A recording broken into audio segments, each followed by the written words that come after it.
still have that vivid memory of the smell of coffee waking me up in the morning. Every single morning, my mom would wake up, make a fresh pot of strong Colombian coffee, turn on the radio to hear the news, and read the newspaper that will be delivered at our doorstep every day. My sleepy self would walk to the living room and snuggle next to her and try to sleep some more. Of course, she wouldn't let me. She would send me off to take a shower and get ready for school while she made my sister and I breakfast.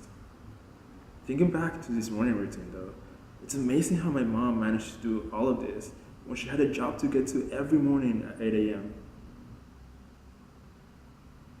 Some mornings though, mostly during the weekends, she will let me stick around and she read the newspaper. Sometimes I will overhear her conversations with my aunt about whatever relevant news was happening at the time. Meanwhile, the only section in the newspaper I would read was the cartoon section, obviously. My favorite comic strip was Olaf el Amargado, Holger the Horrible. Unconsciously and indirectly, I learned a lot just by hearing the news on the radio and hearing my mom talk about these grown-up issues. I began reading really advanced books for my age. When I was 11, my mom bought me Veronica Decides to Die by Paulo Coelho, a book about suicide, rape, and mental health. It became my favorite book, and it still is. The way I would hear my mom talk about writers and journalists was just so beautiful. In a country so full of corruption like Colombia, I guess she found comfort in knowing there were people who actually care for the truth and for the welfare of our country. Colombia has a shameful history of violence against journalists that have been silenced to death for exposing big stories.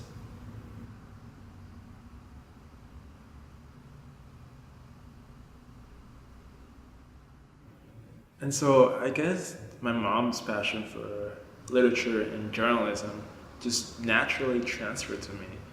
To this day, I still listen to the Colombian news station that I grew up listening to. It's called La W.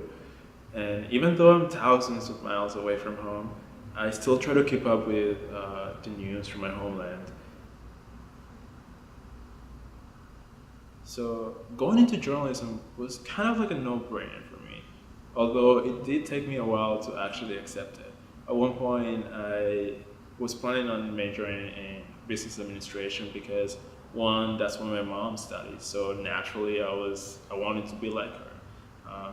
And two, in Colombia, there is this kind of ugly stigma towards media and communication students because there's this perception that these are easy majors for lazy people who aren't much into studying. So I always try to stay away from that area because I didn't want to be labeled as a lazy person. But my mom always encouraged me to go for what I wanted, and she knew that journalism was the right fit for me, and I agreed. I realized that I find myself reflected in some way in journalism. Everything that I'm interested in, food, arts, politics, entertainment, it's all part of the field. And I also think there is a sense of adventure and fearlessness required to be a journalist, which is one of my favorite aspects of writing and reporting. For instance, every time I travel to a new place, I just cannot stop wondering and needing to learn more about that place and the itch for like investigating. That just reconfirms to me why it is that I love journalism in the first place. Working for Student Life has opened my eyes to so many things. I started out as a contributing writer, moved my way up to staff reporter, and now video production editor. This was all in the course of a year. As a junior transfer student, I had to catch up on so many things, like inequality on campus and in the greater St. Louis area, topics that I had truly never been directly exposed to before. I mean, I lived in Miami and attended one of the largest and most diverse schools in the nation. Racial and socioeconomic diversity was just never a thing that people talked about there. I think journalism is important because it is, the famous quote is like, journalism is like the first draft of history. And I think that's very true. I think we get a lot of things wrong oftentimes, and we screw up, and we don't always report the correct thing at the right time, but it is like the first inkling of what is going to matter in our world in 15, 20 years. And to be at the source of that and to talk to the people who are making those things happen is a really powerful experience. But it's also about I think a good journalist tells the stories that not everybody has heard before and that need to be heard and that are being excluded from the national conversation or the local conversation or whatever that is. Like, a good journalist finds those stories and helps amplify them so that other people can realize this is what's happening in our world. As I said before, the more I write, the more passionate I get about it, and the more I realize this is something I really enjoy, and that feeling of having this sort of responsibility to tell the whole story just makes me feel really cool. Not cool, but you know what I mean? It's definitely one of the more fulfilling things I've done since I've been here, and that's why I do it still. I think I would have quit by now if I didn't secretly really love it. And now it's a lot of work. I didn't really know that much about journalism when I joined it. I certainly didn't read many articles in high school, but I think that I was drawn to the idea of coming up with an idea and getting it out to a population.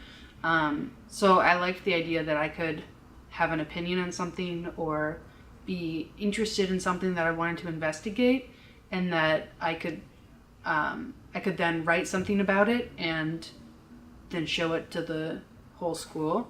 I think writing is a very personal thing, and so to me it's a form of putting yourself out there and showing other people who you are. I really enjoy the opportunities where you get to tell a real story, like those games where they have this beautiful narrative that those two brothers on the football team who have that really interesting personal story. That's where I really like putting my effort and where I feel like I really excel. So the chance to tell a story in a beautiful way is, I think, the most rewarding thing for me. I genuinely love talking to people and just learning about stuff I never thought I would be interested in, and it makes my job that much more enjoyable. I'll always thank my mom for presenting me journalism in such a loving way. I thank her for sending me an article to read every day and for calling me at night to discuss whatever outrageous Twitter piece she read that day. It makes endless hours of writing and editing videos so worth it, if only to make her proud.